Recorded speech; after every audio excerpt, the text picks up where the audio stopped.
Hello guys, welcome. यार last class में मैंने आपको फंक्शनल स्ट्रक्चर पढ़ाया था। लास्ट क्लास बिजनेस स्टडीज में मैंने आपको फंक्शनल स्ट्रक्चर पढ़ाया था।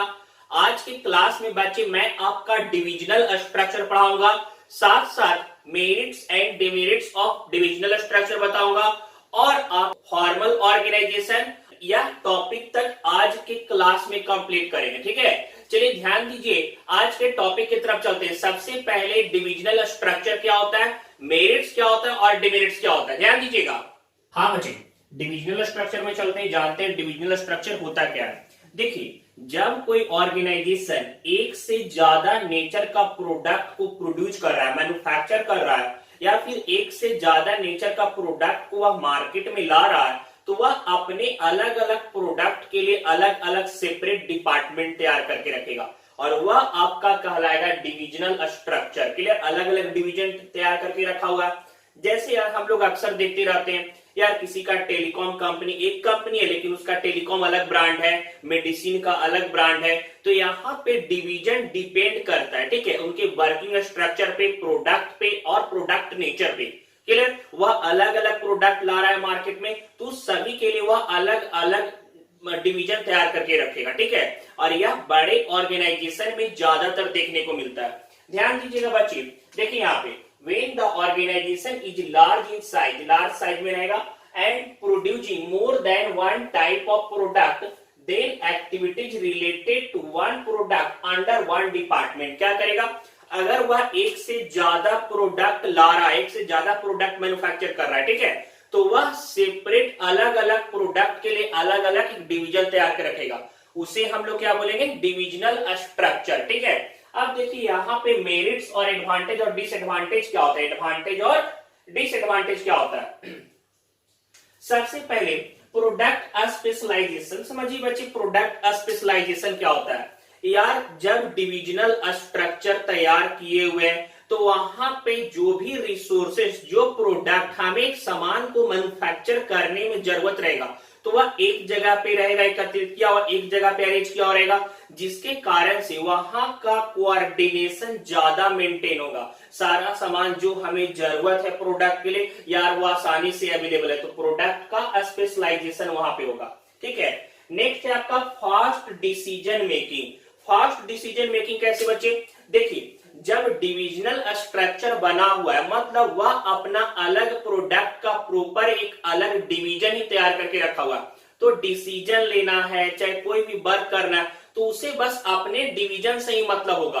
उसे किसी जा करके प्रॉपरली किसी दूसरे डिवीजन के मैनेजर से, सीनियर मैनेजर से कोई भी पूछताछ नहीं करना है, किसी प्रकार से ऑर्डर कमांड नहीं करवाना है। क्लियर, तो यहाँ पे डिसीजन लेने का अथॉरिटी प्रॉपर वह डिविजनल स्ट्रक्चर का होता है, डिवीजन का होता है, तो वह सेल्फ डिपेंडेंट होता है। क्लियर, और जब वो सेल्फ डिपेंडेंट रहेगा तो यार चलो अच्छा है डिसीजन ले लो, तो यहाँ पे डिसीजन डिले नहीं बल्कि फास्ट होता है। क्या होता है, डिसीजन हमारा फास्ट होता है। नेक्स्ट है बच्चे आपका अकाउंटेबिलिटी। अकाउंटेबिलिटी में समझिएगा, यार पहले क्या था, फंक्शनल स्ट्रक्चर में हम लोग कंफ्यूज थे, यार किसका फंक्शन खराब है, किसका ज्यादा अच्छा वर्क है, सही से अकाउंटेबिलिटी नहीं कर पाते थे।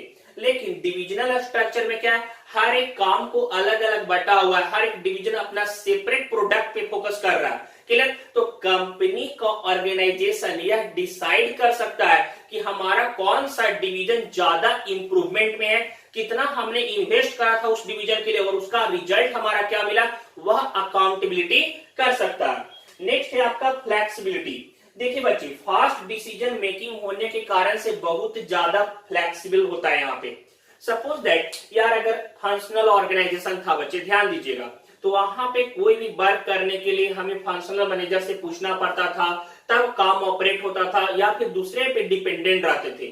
क्लियर, तो वहां पे जो डिसीजन था वह बहुत ही ज्यादा स्ट्रिक्ट था। लेकिन यहाँ पे क्या है कि एक स्पेशलाइजेशन ऐसा क्रिएट किया है कि चलो यार जो डिवीजन है वही हमारा अथॉरिटी कमांड है, तो यहाँ पे फ्लेक्सिबिलिटी होता है। डिसीजन क्या होता है, फ्लेक्सिबिलिटी, जैसा सिचुएशन रहेगा वैसा डिसीजन लिया जा सकता है। नेक्स्ट है आपका एक्सपेंशन एंड ग्रोथ। इससे ऑर्गेनाइजेशन का एक्सपेंशन भी हो रहा है और ग्रोथ भी होगा। क्यों यार, पहले दो प्रोडक्ट दो डिपार्टमेंट था, लेकिन अब एक और नया डिपार्टमेंट क्रिएट हो गया, नया फंक्शनल स्ट्रक्चर क्रिएट हो गया।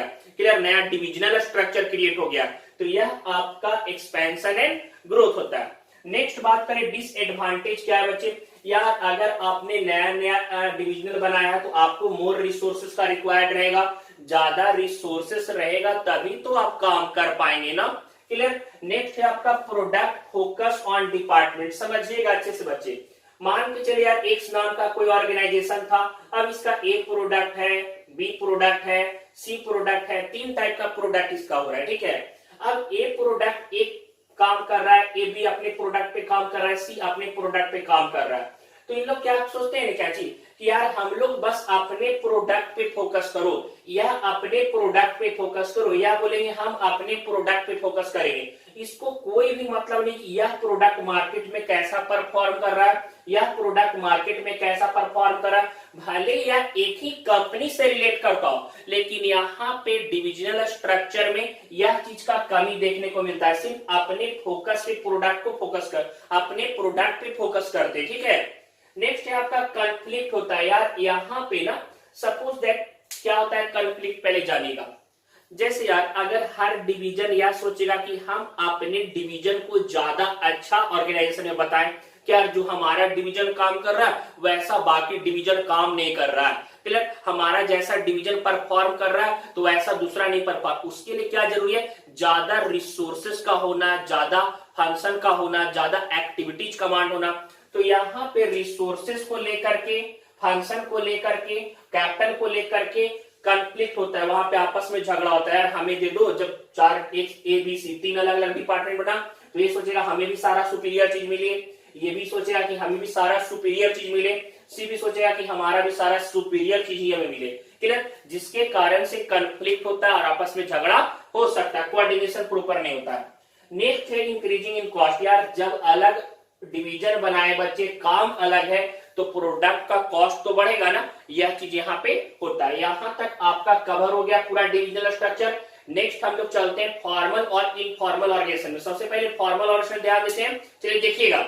हाँ बच्चे आगे चलते हैं आपका फॉर्मल ऑर्गेनाइजेशन की तरफ, ध्यान दीजिएगा। सुनिए यार एक बात बताते हैं, वर्किंग नेचर के आधार पे, वर्किंग पैनल के आधार पे आपके 2 नेचर के होते हैं, फॉर्मल और इनफॉर्मल ऑर्गेनाइजेशन, ठीक है। तो बात करें फॉर्मल नेचर का, सर फॉर्मल नेचर क्या होता है। देखिए बच्चे, फॉर्मल ऑर्गेनाइजेशन हम लोग उस ऑर्गेनाइजेशन को बोलेंगे जो रूल प्रोसेस एक सिस्टमैटिक बेसिस पे ऑर्गेनाइजेशन के वर्क को पूरा कर रहा है, ठीक है, जिसे अपने ऑब्जेक्टिव ध्यान में है और उस ऑब्जेक्टिव को ध्यान में रखते हुए वह रूल बनाए हुए है, प्रोसेस लगा रहा है, वर्किंग पैनल, वर्किंग सेट वैसा तैयार किया हुआ है, वह आपका फॉर्मल ऑर्गेनाइजेशन कहलाएगा। वह आपका क्या कहलाएगा, फॉर्मल ऑर्गेनाइजेशन। चलिए ध्यान दीजिएगा, a formal organization is an organization with a fixed set of rules of intra-organizational process and structure। मतलब काम करने का क्या प्रोसेस है, क्या स्ट्रक्चर है, क्या रूल बना, उसके आधार पे तैयार किया हुआ एक ऑर्गेनाइजेशन सेट है, ठीक है। यहाँ पे when managers are carrying on organization process, they are structure created to achieve systematic working and efficient utilisation of resources. यहाँ पे क्या होता है यार, फॉर्मल ऑर्गेनाइजेशन में बच्चे कोई भी काम मैनेजर हैंड से तैयार किया जाता है, ठीक है। कोई भी वर्क मैनेजर एक्शन के द्वारा पूरा किया जाएगा, बताया जाएगा देखो ऐसे ही करना है, जो मैनेजर का डिसीजन होगा वही फुलफिल होगा। तो यहाँ पे प्रॉपर यूटिलाइजेशन ऑफ रिसोर्सेस होता है और वर्क जो होता है हमारा इफिशियंट होता है, ठीक है। Formal organisation rule policies norms को फॉलो करते हुए काम को पूरा करना, ठीक है। यहाँ पे एडवांटेज देखते हैं, एडवांटेज में क्या क्या होता है। सबसे पहले सिस्टमैटिक वर्किंग, या सिस्टमैटिक काम कर रहे, रूल है तो रूल के आधार पे ही काम करेंगे, जो हमारा पॉलिसीज बना हुआ है उसी पॉलिसीज को फॉलो करते हुए काम को पूरा करना है। नेक्स्ट है आपका अचीवमेंट ऑफ ऑर्गेनाइजेशनल ऑब्जेक्टिव। बच्चे यार एक बात बताते हैं, हमने आपको पहले क्या बनाया था हमने आपको पहले क्या बताया था, प्लान तैयार करते हैं और प्लान के आधार पे हम काम को करते हैं। तो जब प्लान के आधार पे काम करेंगे तो सिस्टमैटिक वर्किंग होगा ना, और सिस्टमैटिक वर्किंग हुआ तो हमारे पास ज्यादा चांसेस होंगे कि हम अपने ऑब्जेक्टिव को पूरा कर सकते हैं। नेक्स्ट है आपका नो ओवरलैपिंग ऑफ वर्क। मतलब क्या है नो ओवरलैपिंग ऑफ वर्क, मतलब यहाँ पे हर बंदे को पहले से ही काम बांटा हुआ है, यार तुम्हें वही काम करना है, तुम्हें दूसरा काम पे ध्यान नहीं देना।